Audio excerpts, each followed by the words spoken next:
주께서 전진해 온다. 그의 강한 승리의 군대, 그의 영광 찬란하게 비치네. 찬양하세 승리의 노래, 주 찬양 승리의 찬양.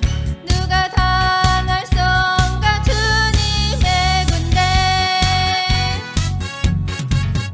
우리 대장 되신 구주 예수, 나 주님의 뒤따르면 누가 당할 성가 주님의 군대. 우리 대장 되신 구주 예수, 나 주님의 뒤따르면 누가 당할 성가 주님의 군대.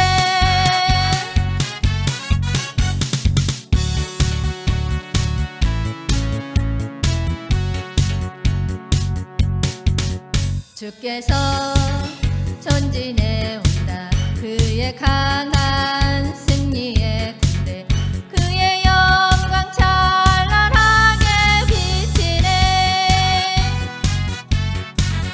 찬양하세 승리의 노래, 주 찬양 승리의 찬양. 누가 당할 성가 주님의 군대. 우리 대장 되신 구주 예수, 나 주님의 뒤따르면 누가 당할 성가 주님의 군대. 우리 대장 되신 구주 예수, 나 주님의 뒤따르면 누가 당할 성가 주님의 군대.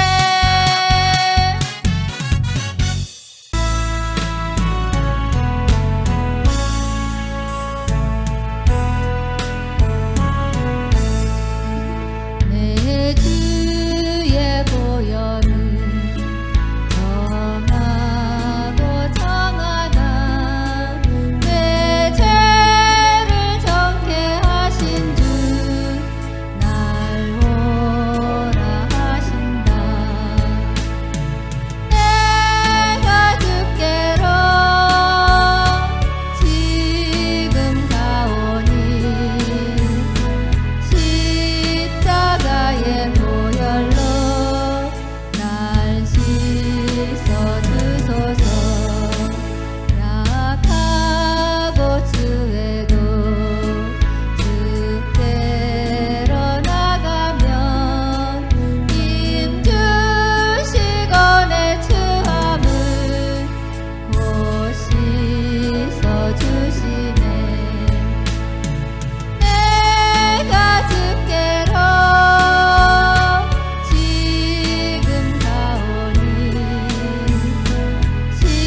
세상의 모든 죄를 밝히시는 주의 보혈,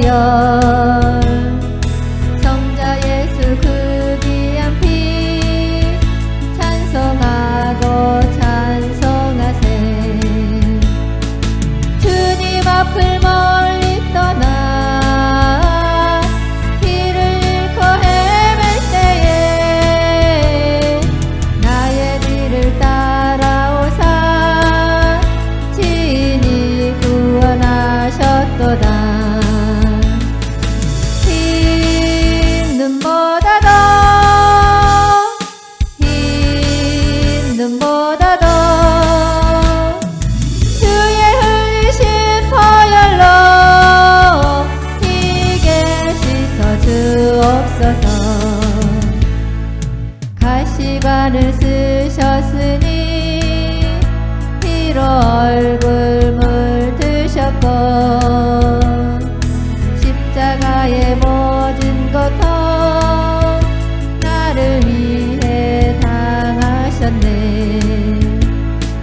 말로 형용할 수 없는 구세주의 구속하심, 은혜와 크신 사랑 찬송하고 찬송하세. 흰 눈보다 더, 흰 눈보다 더 주의 흘리신 보혈로 희게 씻어 주옵소서. 아버지를 멀리 떠나 바른 길을 저버리고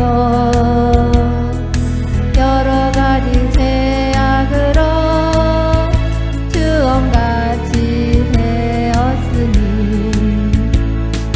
물 같은 것 가지고는 씻을 수가 아주 없네.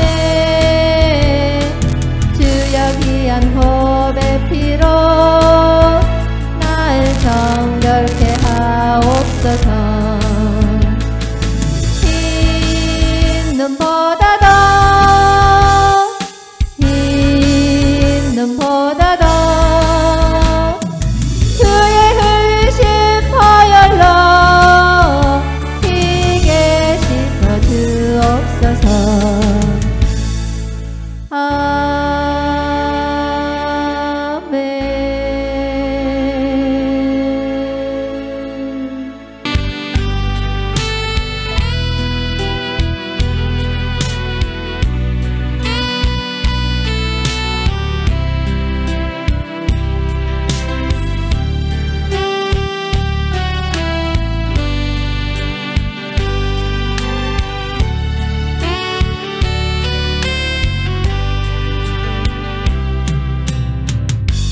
이 바람이 갈 길을 막아도 나는 가리, 주의 길을 가리. 눈보라가 앞길을 가려도 나는 가리, 주의 길을 가리. 이 길은 영광의 길, 이 길은 승리의 길. 나를 구원하신 주님이 십자가 지고 가신 길, 나는 가리라. 주의 길을 가리라. 주님 발자취 따라 나는 가리라.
첫 번째로 기도할 제목은 회개와 성령 충만을 놓고 기도하는 시간을 갖도록 하겠습니다.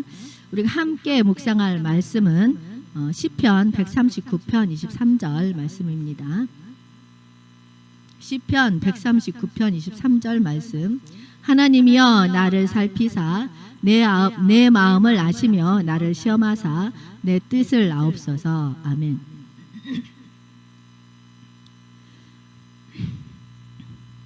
다윗의 간절한 기도가 담긴 시편 139편인데요. 하나님이여 나를 살피사 내 마음을 아시며 나를 시험하사 내 뜻을 아옵소서. 이 말씀은 다윗의 고백이자 우리의 영혼을 돌아보게 하는 하나님의 초대입니다. 이 구절은 하나님 앞에서 자신을 온전히 드러내며 깨끗한 마음과 회복을 간구하는 다윗의 깊은 갈망을 보여줍니다. 시편 139편은 다윗이 하나님의 전지전능하심과 편재하심을 묵상하며 기록한 시입니다. 다윗이 살던 시대는 이스라엘 왕국이 내부적으로 강해지고 외적으로도 큰 전쟁을 치르던 시기였습니다. 다윗은 수많은 전쟁과 외적 도전에 직면하며 하나님께 의지하는 삶을 살았습니다. 하지만 그의 인생에는 큰 시험과 제약의 순간도 있었습니다.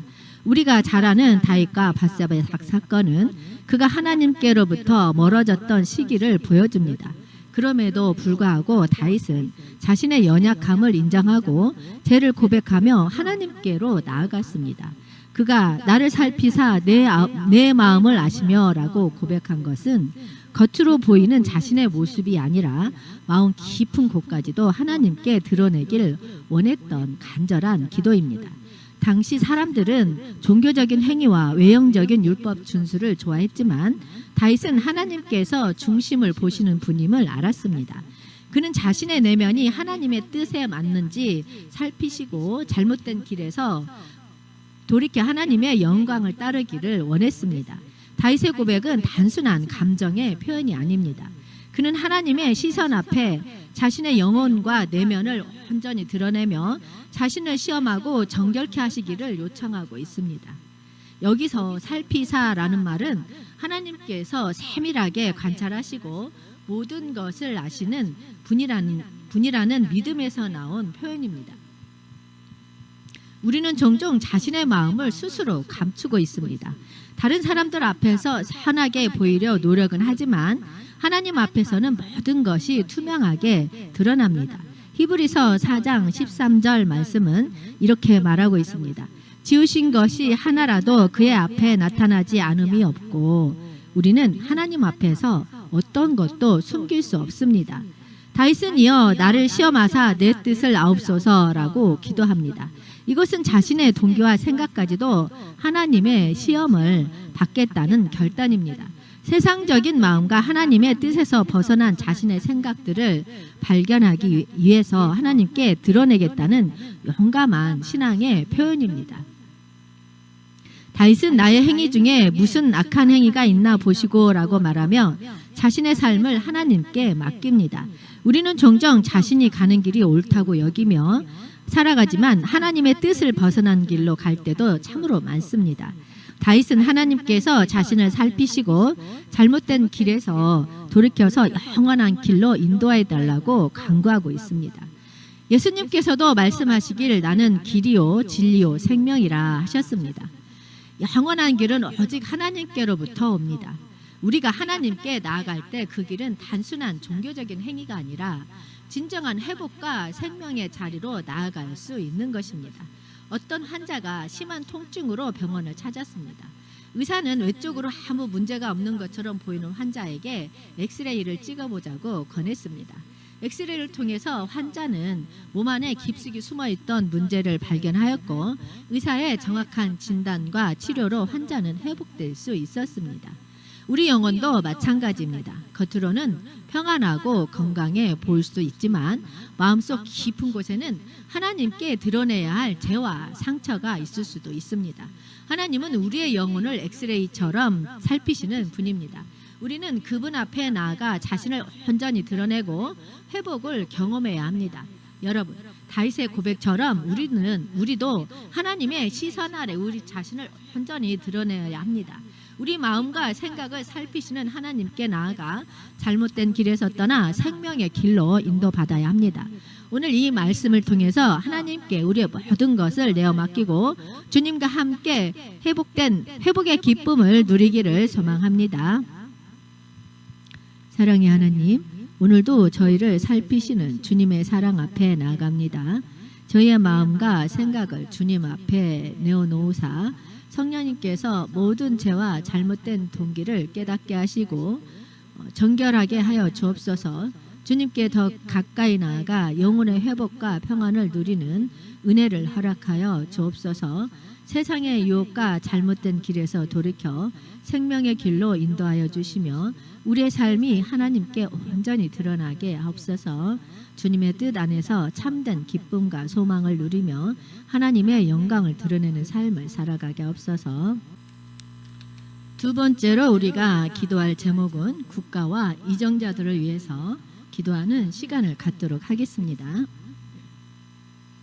우리가 함께 묵상할 말씀은 예레미야 29장 7절 말씀입니다. 예레미야 29장 7절 말씀입니다. 너희가 내가 사로잡혀가게 한 그 성읍의 평안을 하기를 힘쓰고 위하여 여호와께 기도하라. 아멘. 이 말씀은 하나님께서 예레미야 선지자를 통해 바벨론 포로로 잡혀간 이스라엘 백성들에게 주신 명령입니다. 이 말씀은 단순히 이스라엘 백성들에게만 적용되는 것이 아니라 오늘날 우리에게도 깊은 도전과 교훈을 줍니다. 예레미야 29장은 바벨론의 포로로 잡혀간 이스라엘 백성들에게 보내는 예레미야의 편지입니다.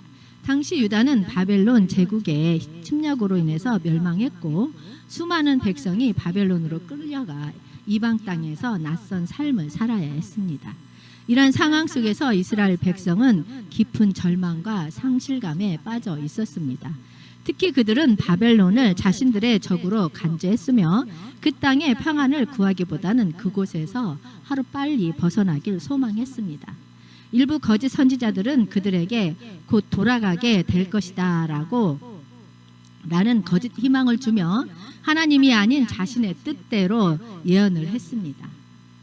그러나 하나님께서는 예레미야를 통해서 이스라엘 백성에게 중요한 메시지를 주십니다. 바로 바벨론에서 너희가 그 땅의 평안을 구하고 그 성읍을 위해서 기도하라는 것입니다. 하나님은 그들에게 바벨론 땅에 정착하며 집을 짓고 가정을 이루고 농사를 짓고 그 성읍의 번영을 위해서 기도하라고 말씀하셨습니다. 이는 단지 생존을 위한 지시가 아니라 하나님께서 그들의 삶의 자리에서도 여전히 일하고 계신다는 사실을 알려주는 것입니다. 그들은 비록 포로 상태였지만 하나님의 뜻 안에서 평안을 구하고 그 땅을 위해서 기도하며 하나님께 가까이 나아가야만 했습니다. 그 성읍의 평안을 구하라. 이 말씀은 매우 놀라운 명령입니다. 바벨론은 이스라엘을 정복한 적국으로 그들에게는 원수의 땅이었습니다. 그러나 하나님께서는 이스라엘 백성들에게 그들의 원수인 바벨론의 평안을 위해서 기도하라고 하십니다. 이는 단순히 바벨론을 위해서 기도하라는 명령이 아니라 이스라엘 백성이 자신들의 삶의 자리에서 하나님의 섭리를 깨닫고 하나님의 주권을 인정하며 살아가라는 뜻이 담겨 있습니다. 하나님께서 바벨론의 평안을 구하라고 명령하신 이유는 그 땅의 평안이 바로 그들 자신의 평안과 연결되어 있기 때문입니다. 그들이 살아가는 땅이 평안해야 그들도 안정과 복을 누릴 수 있었기 때문입니다.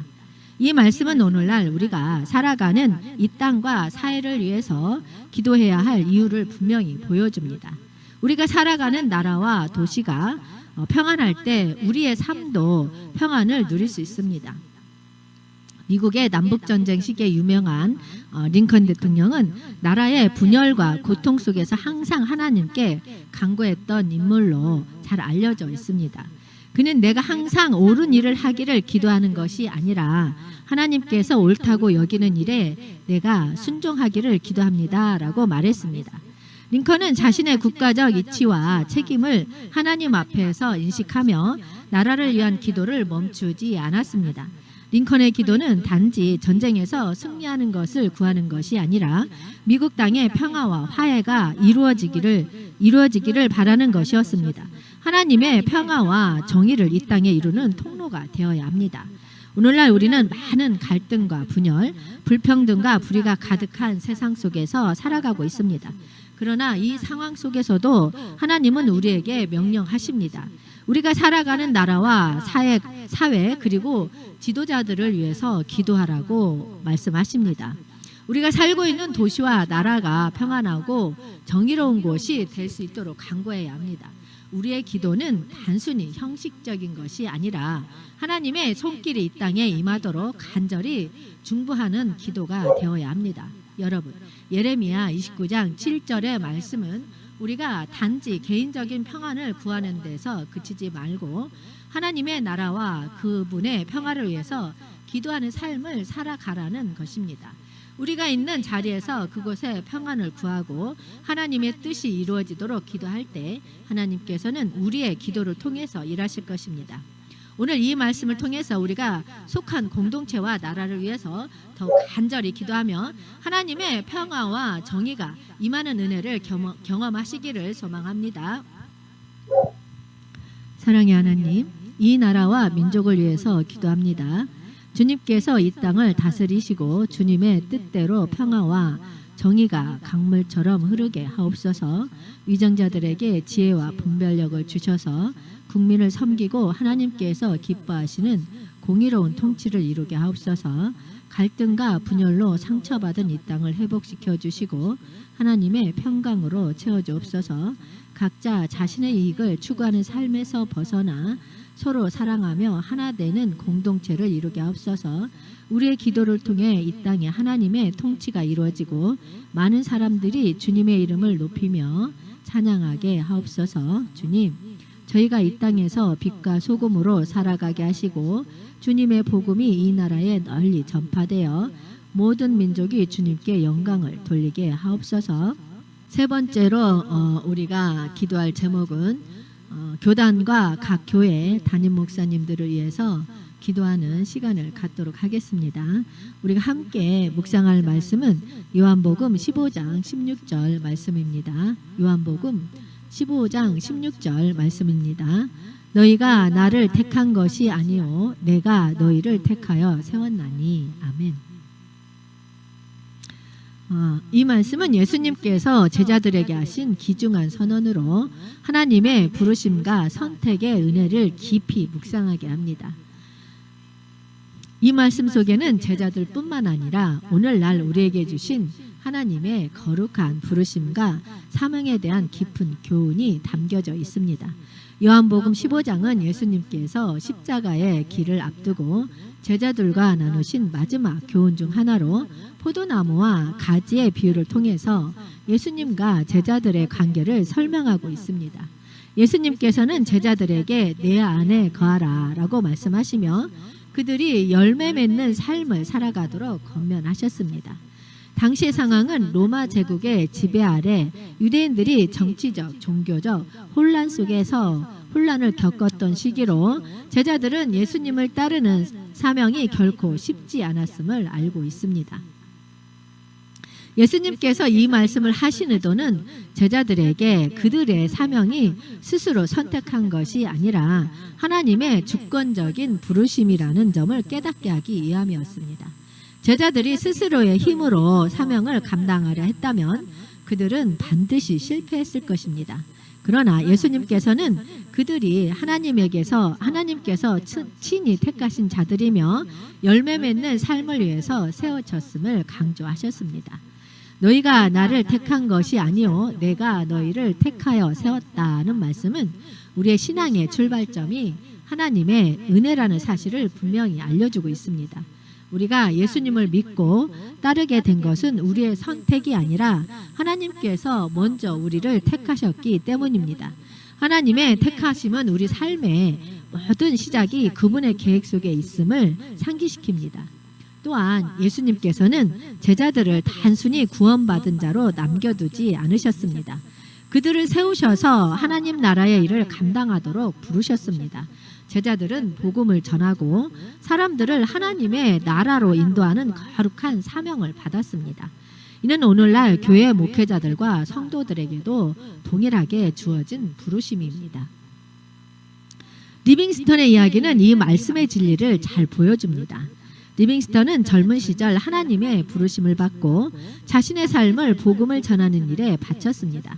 그는 아프리카의 험난한 환경 속에서도 사명을 끝까지 붙들고 복음을 전하며 수많은 사람들에게 그리스도의 사랑을 전했습니다. 그는 자신의 부르심이 스스로 선택한 길이 아니라 하나님께서 친히 주신 소명임을 고백하며 모든 역경 속에서도 포기하지 않고 주님을 따랐습니다. 그의 삶은 오늘날 우리에게 사명을 충실히 감당하는 본보기가 되고 있습니다. 오늘날 교회 담임 목사님들과 사역자들은 하나님께서 친히 택하시고 세우신 자들입니다. 그들은 하나님의 말씀을 전하고 성도들을 양육하며 복음을 통해서 하나님의 나라를 확장하는 책임을 맡고 있습니다. 그러나 그들의 사역은 결코 쉽지 않습니다. 목회자들은 종종 외로움과 지침 그리고 여러 가지 도전 속에서 사명을 감당해야 합니다. 이럴 때 가장 중요한 것은 자신이 하나님의 택하심을 받은 자라는 사실을 기억하는 것입니다. 목회자들의 사역이 그들 자신의 능력이 아니라 하나님의 부르심과 은혜로 이루어졌다는 사실을 믿고 나아갈 때 그들은 끝까지 충성되게 사명을 감당할 수 있습니다. 여러분, 하나님께서 우리를 택하시고 각자에게 사명을 주셨다는 사실을 기억합시다. 우리의 사명이 크든 작든 그것은 하나님의 계획 속에서 이미 있고 귀한 일입니다. 우리를 택하신 주님의 은혜에 감사하며 우리의 사명을 충실히 감당합시다. 교회 담임 목사님들과 지도자들을 위해서 기도하며 그들이 지혜롭고 충성된 종으로 끝까지 주님의 뜻을 이루는 사역자가 되기를 간구합시다. 오늘 이 말씀을 마음에 새기고 우리 각자가 맡은 사명을 충성스럽게 감당하여 하나님께 영광 돌리는 삶을 살아가기를 간절히 소망합니다. 주님, 오늘도 저희를 택하여 주시고 각자에게 귀한 사명을 주심에 감사드립니다. 특별히 교회 담임 목사님들과 사역자들을 위해서 기도합니다. 그들이 하나님께서 주신 사명을 충성스럽게 감당하며 지치고 힘든 상황 속에서도 주님의 은혜와 능력으로 채워지게 하옵소서. 주님, 그들의 마음에 성령님의 평강을 더하시고 말씀과 기도를 통해 새 힘을 얻게 하옵소서. 사역의 길이 어렵고 고단할지라도 그들이 주님의 부르심과 택하심을 기억하며 끝까지 충실하게 사명을 이루게 하옵소서. 네 번째로 우리가 기도할 제목은 자신의 영성 회복과 가지고 온 기도 제목을 가지고 기도하는 시간을 갖도록 하겠습니다. 우리가 함께 묵상할 말씀은 마태복음 11장 28절 말씀입니다. 마태복음 11장 28절 말씀입니다. 수고하고 무거운 짐진 자들아 다 내게로 오라. 내가 너희를 쉬게 하리라. 아멘. 예수님께서 우리에게 주시는 따뜻한 초청입니다. 수고하고 무거운 짐진 자들아 다 내게로 오라. 내가 너희를 쉬게 하리라는 이 말씀은 영혼의 참된 안식을 찾는 이들에게 주신 약속이자 초대입니다. 이 말씀은 단순히 육체의 쉼을 넘어서 우리의 영혼이 하나님 안에서 누릴 수 있는 참된 평안과 회복을 의미합니다. 예수님께서 이 말씀을 하신 당시의 유대 사회는 율법의 무게로 짓눌려 있던 시대였습니다. 유대인들은 모세의 율법뿐 아니라 바리새인과 서기관들이 만들어 놓은 수많은 규례와 전통을 따라야 했습니다. 이 규례들은 원래 하나님을 경외하고 거룩하게 살기 위한 것이었지만 이 시간이 지나면서 오히려 사람들에게 무거운 짐이 되었습니다. 바리새인들은 자신들도 지키기 어려운 규례들을 백성들에게 강요하며 그들이 율법을 지키지 못하면 정죄했습니다. 사람들은 죄책감과 두려움 속에서 살아가며 하나님과의 관계가 멀어지는 것을 경험했습니다. 이런 상황 속에서 예수님께서는 수고하고 무거운 짐진 자들아 다 내게로 오라 그들을 자유와 평안으로 초대하셨습니다. 예수님은 단순히 율법의 멍에를 가볍게 하시는 분이 아니라 우리 영혼을 온전히 쉬게 하시는 분이십니다. 예수님의 초대는 당시뿐만 아니라 오늘날 우리에게도 동일하게 유효합니다. 우리도 각자의 삶 속에서 수고하고 무거운 짐을 지고 살아가고 있지 않습니까? 직장에서의 스트레스, 가정에서의 책임, 관계에서의 갈등, 그리고 영적인 갈급함까지 우리의 마음과 몸을 무겁게 만드는 짐들이 얼마나 많습니까? 그러나 예수님께서는 우리가 그 모든 짐을 가지고 그분께 나아오라고 초대하십니다. 우리가 짐을 내려놓을 때 예수님은 우리에게 참된 쉼을 주십니다. 여기서 말하는 쉼은 단순한 잠깐의 위로가 아니라 우리의 영혼 깊은 곳까지 만족과 평안을 주는 영적인 회복입니다. 어느 날 바다 한가운데에서 배가 침몰하는 사고가 있었습니다. 승객들은 모두 구명조끼를 입고 바다에 떠 있었지만 조난 상태에서 점점 체력이 고갈되고 있었습니다. 마침 구명보트가 도착했지만 일부 사람들은 자신이 붙잡고 있는 잔해를 놓지 못하고 구명보트에 오르지 못했습니다. 결국 그들은 구명보트로 올라타지 못한 채 바다에서 점점 지쳐갔습니다. 우리의 삶도 이와 같습니다. 예수님은 우리의 구명보트가 되십니다. 우리가 스스로 지고 있는 무거운 짐을 내려놓고 예수님께 나아가기만 하면 우리는 안전하게 쉼을 누릴 수 있습니다. 그러나 종종 우리는 그 짐을 내려놓지 못한 채 여전히 스스로 해결하려고 노력하고 있습니다. 이 더 깊은 영적 피로에 그리하여서 우리는 더 깊은 영적 피로에 빠지곤 합니다. 예수님께서 우리를 초청하실 때 우리가 해야 할 일은 단순합니다. 우리의 무거운 짐을 주님께 맡기고 그분을 신뢰하며 나아가는 것입니다. 기도와 말씀을 통해 우리의 짐을 주님께 내어놓고 성령님의 인도하심을 받는 삶을 살아야 합니다. 주님은 우리의 짐을 대신 짊어지시며 우리의 삶에 참된 평안과 안식을 허락하십니다. 여러분, 오늘 이 말씀을 마음에 새기며 우리의 짐을 내려놓고 주님께 나아가기를 결단합시다. 우리의 모든 염려와 고통을 주님께 맡기고 그분 안에서 새로운 힘과 위로를 누리는 삶을 살아가기를 소망합니다. 사랑의 하나님, 오늘도 우리의 삶에 말씀으로 찾아와 주심에 감사드립니다. 저희는 많은 수고와 짐을 지고 살아가며 때로는 지치고 넘어질 때가 많습니다. 주님, 이 모든 짐을 주님께 내려놓습니다. 주님의 은혜와 사랑 안에서 참된 안식을 누리게 하옵소서. 주님, 우리의 영혼 깊은 곳에서부터 일하시어 모든 걱정과 두려움을 제거하여 주옵소서. 세상의 짐에 얽매이지 않고 주님의 평안 가운데 자유를 누리며 살아가게 하옵소서. 우리의 삶이 주님 안에서 새로워지고 주님의 인도하심을 따라가는 믿음의 여정이 되게 하옵소서. 주님, 저희가 삶의 무게를 혼자 지뢰하지 않게 하시고 항상 주님께 의지하며 주님과 동행하는 삶을 살게 하옵소서. 주님께서 주시는 참된 쉼을 통해서 우리의 영혼이 새 힘을 얻고 주님의 영광을 위해 나아가는 삶이 되게 하옵소서.